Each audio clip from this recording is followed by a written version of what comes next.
عزیز بچوں، جملہ سامعین و سامعات، السلام علیکم ورحمۃ اللہ وبرکاتہ۔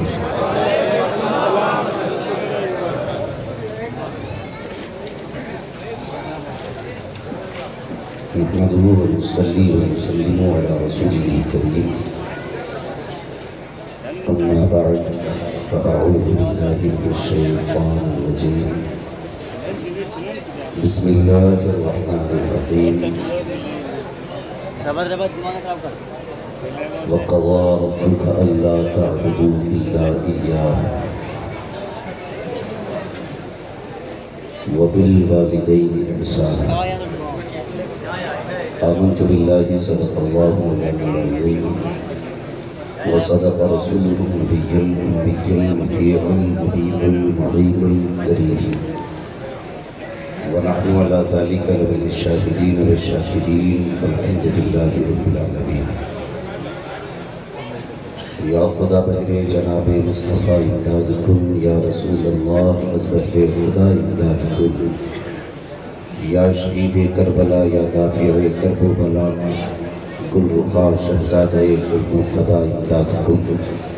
غوث اعظم بمنی بے سر و اسلامہ مدد، قبلہ دین مدد، کعبہ ایمان مدد، بگرداب بلا افتاد کشفی مدد کن، مدد کن، مدد کن، یا معین الدین چشتی قادری یمن علیہ، یا غوث اعظم بھی زنم تمز شیخ احمد رضا خان قطب عالم بھی زنم،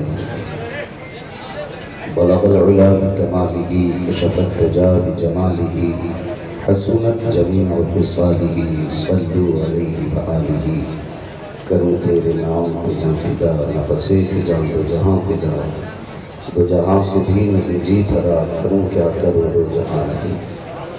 جس کو اپنے نبی سے جتنی محبت کا احساس ہو، کوشش کریں سارے لوگ مل کر کے اپنے آقا کی بارگاہ میں اسی عقیدت سے درود پاک کا نذرانہ پیش کر لیں۔ بڑی بابا سے اپنا وقت گزار رہے ہوں گے، اور آپ اس وقت جبکہ رات کا آدھے سے زیادہ حصہ گزر چکا ہے،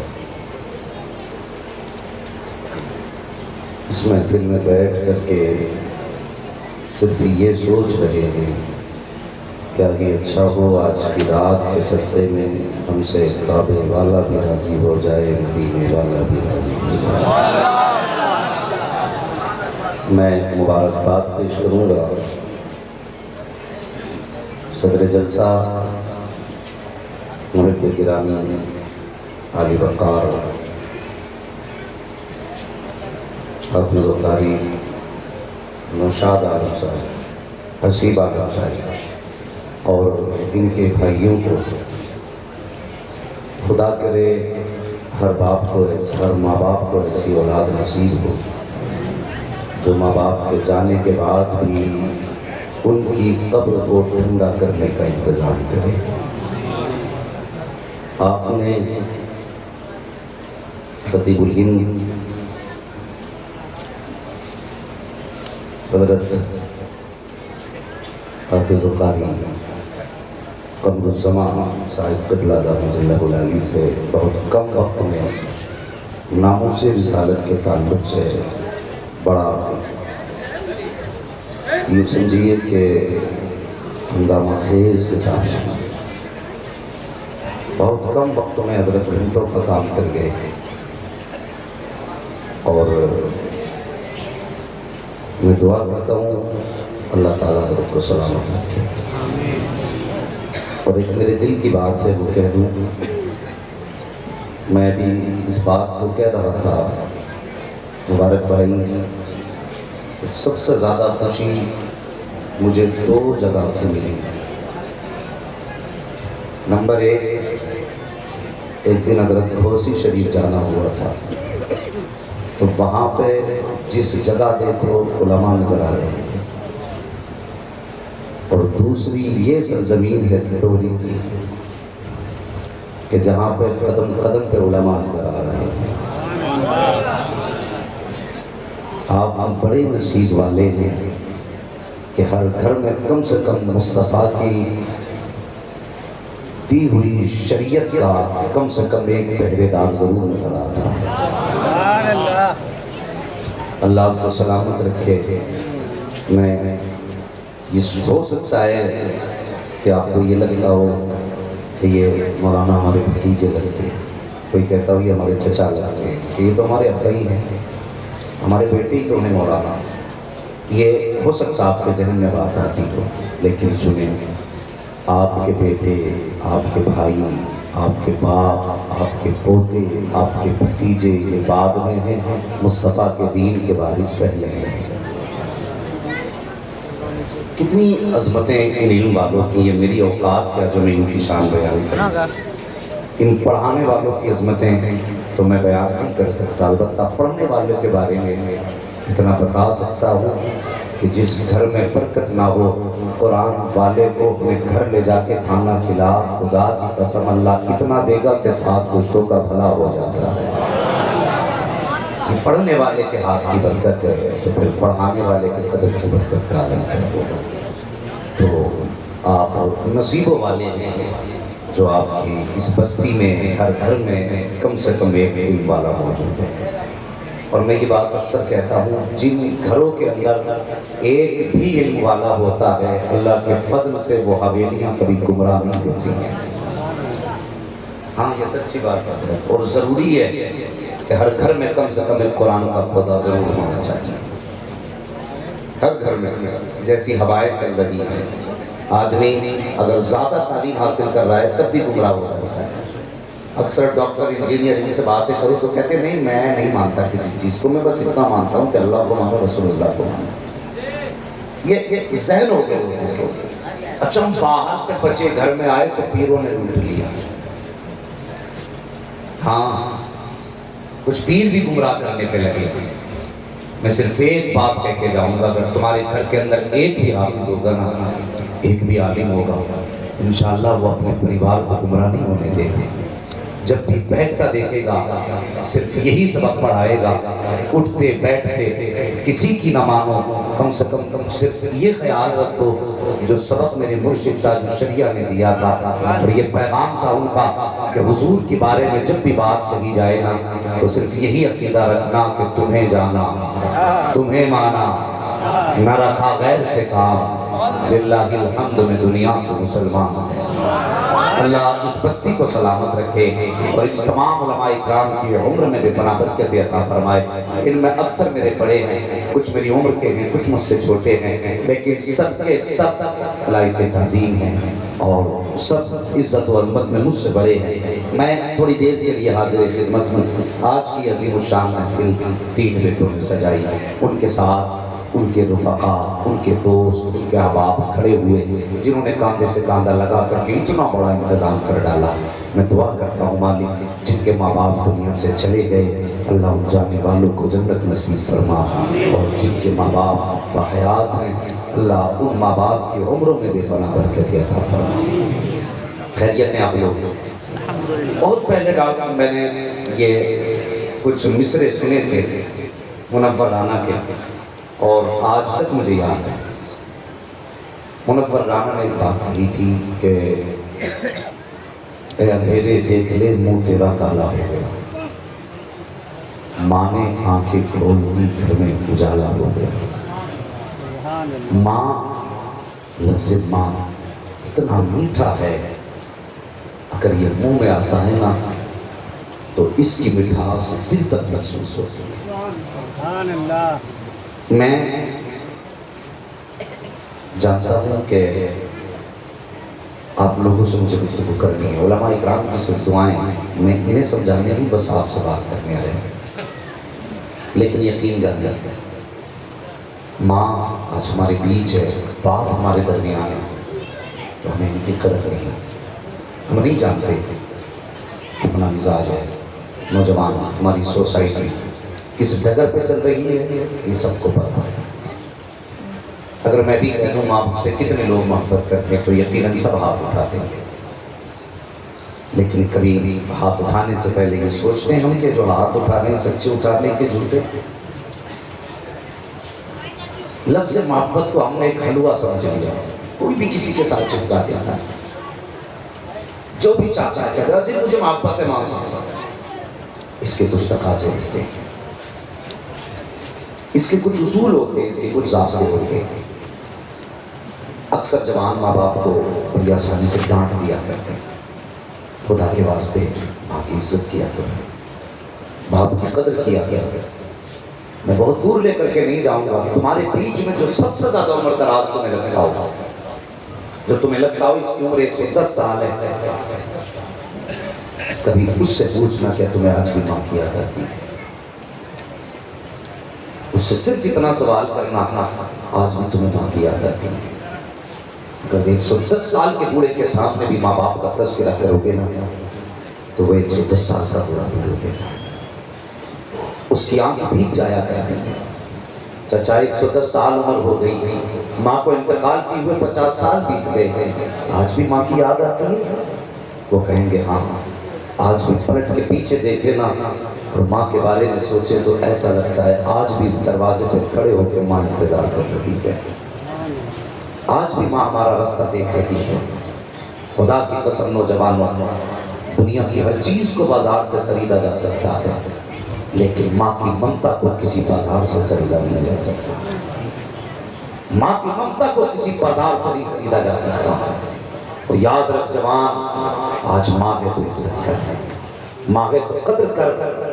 آج لوگ کہتے ہیں میرے باپ کو ہارٹ اٹیک ہو گیا، کوئی کہتا چربی کھانے سے ہوا، کوئی کہتا تیل ایسے چل رہے ہیں، کوئی کہتا گوشت کا استعمال زیادہ تھا، کولیسٹرول بڑھا، ان کو ہارٹ اٹیک ہوا۔ میں کہتا ہوں نادان، ماں باپ کو زیادہ تر ہارٹ اٹیک کولیسٹرول کی وجہ سے نہیں ہوتا بلکہ اولاد کے تانوں کی وجہ سے ہوا کرتا ہے۔ ماں باپ کو ہارٹ اٹیک اولاد کی زبان لڑانے کی وجہ سے ہوا کرتا ہے۔ مجھے بتا تو صحیح، کبھی دیکھ تو صحیح ماں باپ کی زندگی کے بارے میں۔ اللہ اکبر، ہم نے کبھی نہیں سوچا، ہم سوچ کر بھی ہم نہیں چاہتے کہ ہم ماں باپ کے وہ احسانات سمجھیں جو ماں باپ نے ہمارے اوپر کیے ہیں، جو ماں باپ نے ہمارے اوپر احسانات کیے ہیں، کبھی ہم چاہ کر بھی انہیں نہیں جان پاتے۔ لیکن ماں باپ کی عزت کرنا، قدر کرنا تم نہیں جانتے۔ ماں سب سے زیادہ مظلوم ذات کا نام ہے، سب سے زیادہ مظلوم ذات کا نام ماں ہے۔ آپ کہیں گے مولوی بڑا عجیب ہے، اس نے سب سے زیادہ مظلوم ماں کو کہا۔ سنیں، اللہ اکبر، ماں ایک عورت ہی تو ہے، عورت ہے نا ماں، سر نہ ہلائیے، پڑھے لکھوں کی بستی ہے، بات سمجھ میں آئے تو بولیے ورنہ میں بار بار ریپیٹ کر کے آپ کو سمجھاؤں گا۔ ماں ایک عورت ہے نا، پھر بولیں ماں ایک عورت ہے نا، ایک عورت ہے ماں، مگر دیکھو کہاں کہاں ظلم ماں پر ہوا۔ جب یہ پیدا ہوئی تو خاندان والوں کی چہرے اترتے، کہا گیا بیٹی پیدا ہوئی ہے منہ میٹھا کرا، تو دادی کہنے لگی پوتا ہوتا تو میٹھا تقسیم کرتے تھے، پوتی آئی ہے کیا منہ میٹھا کرانا، بیٹی پہ پیدا ہوتی ظلم کیا گیا۔ جب بچی نے ہوش سنبھالا اور اس نے شعور کی دہلیز پہ قدم رکھا، اس کے بعد جب باپ پردیس سے آیا، گھر میں بیٹا بھی تھا بیٹی بھی تھی، اللہ اکبر، کوئی سامان لے کر کے آیا، دروازہ کھٹکھٹایا تو سب سے پہلے باپ کی آواز سن کر کے بیٹی دوڑ کر کے آئی، لیکن باپ نے بیٹی کو نگاہ تو ڈالی، نظر انداز کیا۔ نگاہ ڈھونڈ رہی تھی میری جائیداد کا وارث کہاں ہے، جس سے میری نسل چلے گی وہ کہاں ہے۔ بچی بھی دوڑ کے آئی۔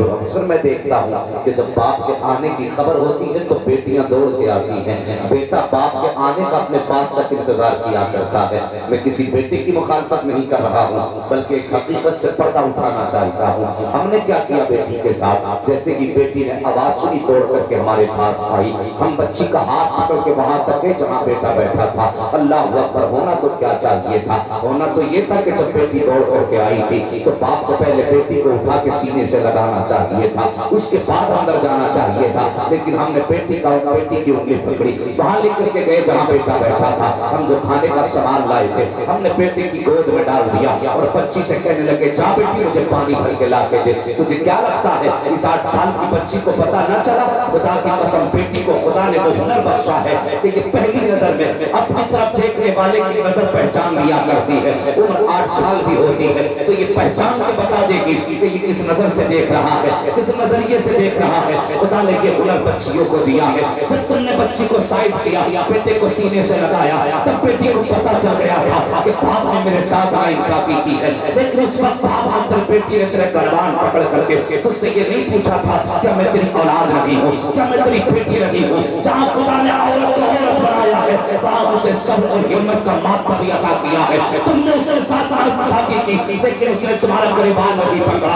اور آگے بڑھ کر کے دیکھیے, جب تم پردے سے آیا کرتے ہو تو لا کر کے چیز بیٹوں کی گود میں ڈالا کرتے ہو. اور خدا کے واسطے اگر تم نے مصطفیٰ کا کلمہ پڑھا ہے تو میرے نبی کا کردار دیکھو. حضرت خدیجہ الکبریٰ فرماتی ہے کہ میرے حضور جب بھی گھر میں تشریف لاتے تھے, جیسی دروازے پر آتے تھے, فرماتے عائشہ صدیقہ فرماتی ہے سیدہ فاطمہ بہت چھوٹی تھی, اتنی چھوٹی تھی کہ آپ کی عمر شریف تقریباً 5 یا 6 برس تھی. حضرت عائشہ حضرت خدیجہ الکبریٰ کہتی ہیں آقا دروازے پر آتے, آنے کے بعد سلام فرماتے, جیسے آقا سلام کہتے تھے اس کے بعد میں آقا کے سلام کا جواب دیتی. جواب دینے کے بعد میں کچھ دیر چپ رہتی. حضرت خدیجہ الکبریٰ کہتی ہے کہ آقا دروازے پہ کھڑے رہتے, اس کے بعد میں آواز دیتی تھی اے فاطمہ, وہ کہتی تھی جی امی, کہ دیکھو دروازے پہ بابا آئے ہوئے ہیں. حضرت خدیجہ الکبریٰ کہتی ہے کہ خاتون جنت کا مصطفیٰ سے پیار اس درجہ تھا, آپ دیکھو تو حیرت کرو گے, اور حضور کو بیٹی سے پیار اس درجہ تھا. حضرت خدیجہ الکبریٰ کہتی ہے کہ مصطفیٰ دروازے پہ کھڑے رہتے, میں سجدہ سے کہتی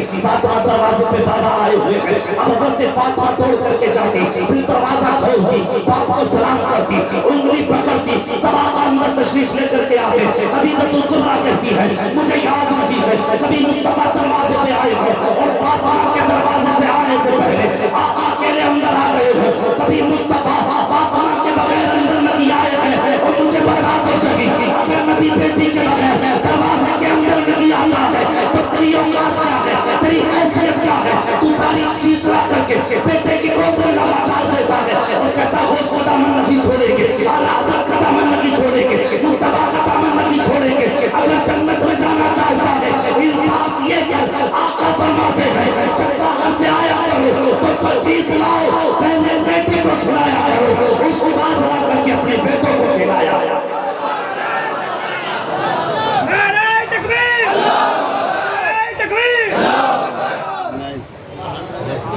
کردار دیکھو اپنے. ہم نے بیٹیاں جب چھوٹی کی ہم نے ان کے ساتھ ظلم کیا, ناانصافی کی, لیکن بیٹی نے صبر کیا. سمجھ رہے میری بات؟ پھر سر ہلائیں گے آپ لوگ, بات سمجھ میں آ رہی ہے؟ اگر سمجھ رہے تو سارے کہتے ہیں رسول اللہ. سلامت رکھے بس سنیں. بیٹی نے شعور کی منزل پہ قدم رکھا, باپ نے ناانصافی کی. اس کے بعد دھیرے دھیرے بیٹی جوان ہونے لگے. میں بتا رہا ہوں اس ماں پہ کہاں کہاں ظلم ہوا. سننا, بیٹی نے جوانی کی دہلیز پہ قدم رکھا, باپ بیٹی کو دیکھ کے سوچنے لگ گیا. باپ بیٹی کو دیکھ کے سوچنے لگا. بیٹی بیٹی ہوتی ہے. باپ کا اترا ہوا چہرہ بیٹی نے دیکھا, کہنے لگی ابا بڑے اداس نظر آ رہے ہیں. بس کچھ نہیں بیٹی, اب تیری عمر شادی کی ہو چلی ہے, تیرے نکاح کی فکر کھائے جاتی ہے. اللہ کو یہ بات بیٹی کے سامنے کہی گئی تو بیٹی کے دل کو جھٹکا لگا. یا اللہ, میں بیٹی ہو گئی, جیسی جوان ہوئی باپ کے لیے مصیبت بن گئی. اللہ اکبر. اور سننا میری بات, بڑی پیاری بات مبارک حسین مبارک نے کہی تھی, ہاتھ مزدور کی بیٹی کبھی پیلا ہو جائے. میری بات یاد رکھنا, اگر باپ کو فکر ہو رہی ہے نا بیٹی کی جوانی دیکھ کر کے, اس کی ذمہ دار بیٹی نہیں بلکہ اس کی ذمہ دار آج کے وہ کتے ہیں جو جہیز کے نام پر غریب کی کھال اٹھا کرتے ہیں.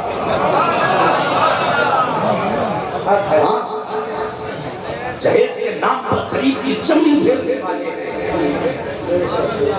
چاہیے کہ سماج میں بڑھتی ہوئی رسم غریبوں کو کھانے نہیں. فرمایا گیا کہ نکاح کو آسان کرو, ہم نے کتنا مشکل کر دیا. اور سارے الگ ہو گئے بیٹیاں سنبھالو. کیوں؟ RSS کی اسکیم ہے مسلمانوں کی بیٹیوں کو بہکا کے لاؤ. میں کہتا ہوں سن کسی کو ذمہ دار نہ ٹھہرا، بلکہ سچ یہ ہے کہ دل کے بھگونے چل اٹھے سینے کے داغ سے، اس گھر کو آگ لگ گئی گھر کے چلا. کسی کی ہمت کی ہماری بیٹی کو دیکھ لیتا، اوقات ہے کسی کی ہماری بیٹی کی مرضی کے بغیر اس کا کوئی ہاتھ تھام لے. ہم خدا کی قسم اس پیغمبر کا کلمہ پڑھنے والے ہیں جس نے ہمیں عزت کے لیے جینا سکھایا ہے اور عزت کے لیے اسی نبی نے ہمیں مرنا سکھایا. الٹو دے سوشل میڈیا پہ کچھ نہیں ملتا وہی لکھ رہے ہیں، جسے کچھ نہیں آتا وہ بھی لکھ رہے ہیں. ہاں جس سے اپنے گھر نہیں چلتے وہ سوشل میڈیا پہ دیش چلانے کی بات ہے. مزاج ہو گئے لوگوں کے، سب نے کہا نہیں وہ الٹ کرو اسے الٹ کرو، اس کو پکڑو اس کو روکو اسے ڈانٹو. مجھے پتا تو صحیح تھی کہ بیٹیاں کیوں گئی غیر مسلم کے دروازوں پر، اس لیے گئی کہ جب ان کا کوئی ہاتھ تھامنے والا نہ تھا عمریں گزرنے لگی تو ان کو بھی زندگی کہیں گزارنی تھی. باپ کے دروازے پہ تو زندگی گزر نہیں سکتی تھی. بھائی بھی اتنے غیرت والے کہاں رہ گئے ہیں کہ جو اپنے بچوں کے سامنے اپنی بہنوں کو دو وقت کی روٹیاں دے سکیں. یہ سماج ہمارا کس طرح پہ گرتا جا رہا ہے، معاشرہ کہاں تک ذلیل ہوتا جا رہا ہے. میں پوچھنا چاہتا ہوں اگر بیٹیوں کے ساتھ ہم نے یہ ستم نہ کیے ہوتے، نکاح مشکل نہ کیے ہوتے، تو پھر کوئی بیٹی کسی غیر مسلم کے بستر پہ نہ گئی ہوتی. تم نے کیسے مجبور کیا تمہیں بتاؤں پیارے، میں آئینہ کو دکھاؤں گا داغ چہرے کے جسے خراب کے سامنے سے ہٹ جائے. اس کی پرواہ نہیں ہے کسی بات کڑوی لگے گی کسے سچی لگے گی. بس سنیں میرے پیارے، انداز بیان میرا بہت شوق نہیں ہے، شاید کہ اتر جائے میرے دل میں میری بات. کتنا مشکل ہم نے سماج کو کیا ہے، کس وجہ سے ہم نے بیٹیوں کو مرنے پہ مجبور کیا. آج سگائی کی رسمیں آپ دیکھیے غیر مسلموں سے ملتی جلتی سگائی کی رسمیں ہیں. آج بچی کو دیکھا جاتا ہے گاڑیاں بھر بھر کے لے کے جا رہے ہو، تیرے باپ ہی کما کے رکھ دیا ہے تو چہرہ دیکھنے کے لیے 20 لوگ جا رہے ہیں. تجھے شرم نہیں آتی ہے غریب باپ بیٹی کی منہ دکھائی کے لیے 10,000 روپے قرضہ لے کر کے لوگوں کو بیٹیاں دکھواتا ہے. مجھے بتا تو سکی جس کے گھر کا چراغ جلانے کے لیے تیل نہ تھا اس نے 10 لوگوں کے کھانے کا انتظام کہاں سے کیا ہوگا. جس کے اپنے گھر کے اندر اپنے گھر کے چائے کا انتظام نہ تھا وہ تیرے 10 لوگوں کے لیے کھانے کا انتظام کیسے کر کے لاتا ہے. وہ یار قرض اٹھایا کرتے ہیں غریب، تب جا کے بیٹیوں کے چہرے دکھائے جاتے ہیں اور تم ہو کے اس کے غیر نہیں پہ اترے ہوئے ہو، نمک کے پانی پی پی کر کے جا رہے ہو، نام تک کھاتے ہو. اس کے بعد کہتے ہو اور بیٹی دکھائی جائے. یہ بیٹی ہے کوئی لال قلعہ نہیں ہے، یہ بیٹی ہے تاج محل نہیں ہے جسے سوچا کے دیکھ رہے. خدا کا قسم یہ بیٹی ہے اور بغیرت کو نہیں دکھائی جائے گی، یہ صرف اس کو دکھائی جائے گی جس کی نظر میں بھی غیرت ہوگی اور اس کی نظر میں بھی غیرت رکھی گئی. نعرے تکبیر، نعرے رسالت، فضیلت والدین. توجہ ہے، سنیں میری بات. کچھ دن پہلے ایک خبر شائع ہوئی تھی کہ بچی نے پھانسی لگا کے مرنے کی کوشش کی. بس میں سمجھانا چاہتا ہوں اس کی پرواہ نہیں ہے کل کوئی کیا کہہ کے گیا تھا، نہیں پرواہ اس کی ہے. کاش قیامت میں مصطفیٰ یہ کہتے ہیں کہ جس کام سے گیا تھا تو وہ کام کر کے آیا. ہاں سنیں میری بات. تو اخبار میں خبر شائع ہوئی تو اس میں لکھا تھا ایک بیٹی نے آتم ہتیا کرنے کی کوشش کی. تو ایسی خبریں سب پڑھتے ہیں، میں بھی پڑھی. نیچے اس میں کیا لکھا تھا سنیں بتاؤں. اس میں نیچے لکھا تھا کہ بچی نے آتم ہتیا کرنے کی کوشش کی. تو اس میں نیچے لکھا تھا کہ جو لوگ اس لڑکی کو دیکھنے کے لیے آئے تھے اس نے ان کے جواب کی وجہ سے آتم ہتیا کرنے کی کوشش کی. ستم کہاں کرتے ہیں بتاؤں. ہم سوچ بھی نہیں پاتے. آپ کسی کی بیٹی کو دیکھنے کے لیے پڑھے لکھے لوگ ہیں، تعلیم سے جڑے لوگ ہیں، اور یہ ممبر شریف کا الحمدللہ یہ تو وہ ہیں جو مٹی کے ڈیلے کو ہیرا بنا دیتے ہیں. بس میری بات سننے ہیں. جب کوئی ایگزام کا دن آتا ہے نا، تاریخ آتی ہے امتحان کی، تو ہم نے بھی امتحانات کیے ہیں. تو جب پیپر ہاتھ میں آتا تھا نا تو دل دھڑکتا تھا، پتہ نہیں کیا کیا سوال ہو. تو رات بھر نیند نہیں آتی کہ کل پتہ نہیں سوال کیسے کیسے آ جائے. ایک ایگزام ہے، اس کو ایک بار فیل ہو گئے پھر دیتے، 2 بار فیل ہو گئے پھر دیتے، 3 بار فیل ہو جاؤ، زندگی پر ایگزام دیتے ہو. کوئی زندگی پر فرق پڑنے والا نہیں ہے. پھر فیل ہو پھر ایگزام ہو. مگر سنیں، جب کسی بچی کو دیکھنے کی خبر آتی ہے کہ فلاں کی بیٹی کو لوگ دیکھنے کے لیے آ گئے، جیسے خبر ہوتی ہے نا بیٹی کا دل دھڑکنا شروع ہو جاتا ہے. اس کا دل دھڑکنا شروع ہو جاتا ہے. یا اللہ خیر کرنا، میری عزت رکھنا. یا اللہ میری عزت رکھنا. 8 دن پہلے سے چرچے ہوتے، 8 دن بعد کئی گاڑیاں ہوتے. پھر بیٹیوں کو بلایا جاتا، لاؤ بیٹی کا، پھر بیٹی کو دیکھا جاتا، سب کچھ اگر ٹھیک ہونا تو ابھی ہاں نہیں کہتے، پوچھتے بتاؤ شادی میں کیش دو گے یا کہ 10 لاکھ کی گاڑی دو گے؟ غریب باپ اگر گردن جھکا دیتا ہے تو وہ سمجھ جاتے ہیں کہ دینے والے ہیں۔ غریب کا کیا جواب ہوتا ہے؟ یہی تو جواب ہوتا ہے، ساتھ بیٹی لیتی ہے، اس کے علاوہ کچھ نہیں ہے، میری ساری دولت بیٹی ہے۔ تو پھر اب یہ فیصلہ کرتے ٹھیک ہے ہم گھر جا رہے ہیں، 3 دن کے بعد جواب دیں گے۔ دیکھ کے چلے گئے، لیکن بیٹی کے دل کی دھڑکنیں بند نہیں ہوئی ابھی۔ اب اسے یہ ڈر ہے، ہاں کہیں گے پھر نہ کہیں گے، ہاں کہیں گے۔ 3 دن تک بچی نہیں سوئی، 3 دن کے بعد خبر آتی ہے کہ تمہاری بیٹی ہمیں پسند نہیں ہے۔ کیا ہوا؟ کوئی کہتا قد کم ہے، کوئی کہتا آنکھیں چھوٹی ہیں، کوئی کہتا ناک نیچی رہ گئی۔ اللہ اکبر، جب یہ عیب بیٹیوں میں نکالے جاتے ہیں، بیٹیاں چہروں پہ تپٹ کے ڈال کر رو کے کہتی ہیں مالک میرا قصور کیا تھا، تو نے قد میرا بنایا، میں نے آج تک کوئی شکوہ نہ کیا، اگر ناک چھوٹی ہے تو میرا کیا قصور ہے؟ جب بیٹیوں کے دل ٹوٹا کرتے ہیں اس کے بعد کہتے ہیں صاحب ہمارا پیسہ بھی ہے، گاڑی بھی ہے، بنگلہ بھی ہے، سکون نہیں ہے، وہ ظالم سکون کیسے آئے گا؟ تیری وجہ سے غریب کتنی رات روئی ہے تجھے پتا ہے، جسے تو نے 3 دن کے بعد یہ کہہ کے انکار کیا کہ اس لڑکی کا ہمیں چہرہ پسند نہیں آیا، تو جانتا کتنی راتوں کی نیند اس کی گئی ہے؟ تجھے کیا لگتا ہے جب غریب کی بیٹی روتی ہے تو کسی کو خبر نہیں ہوتی ہے؟ خدا کی قسم کسی کو خبر ہو نہ ہو، مدینے والے مصطفیٰ کو خبر ہو جایا کرتی ہے۔ جب غریب چیز کا کرتا ہے آقا کے دل میں ساری باتیں گزرا کرتی ہیں، گنبد خضرا سے آواز آتی ہے، خنجر چلے کسی پہ تڑپتے ہیں ہم ابھی، سارے جہاں کو درد ہمارے جگر میں ہے۔ تجھے کیا لگتا ہے تو بستر پہ آ کے لیٹ گیا، اس کے پیچھے اخبار میں لکھا تھا بچے نے اس لیے آتم ہتیا کرنے کی کوشش کی کہ گھر والوں نے 3 دن کے بعد کہا کہ تمہاری بیٹی ہمیں پسند نہیں آئی۔ پوچھا گھر والوں نے میری بیٹی میں کمی کیا تھی؟ تو ساس نے جواب دیا کہ جب تمہاری بیٹی چائے لے کر کے آئی تھی تو اس وقت اس نے کپ اٹھا کر کے میرے ہاتھ میں نہیں دیا تھا، مجھے تیرے سے اٹھانا پڑا تھا، اس لیے ہمیں رشتہ منظور نہیں ہے۔ وہ حیا کا خیال کر، اگر تو یہ چاہتا ہے تیری بیٹی تو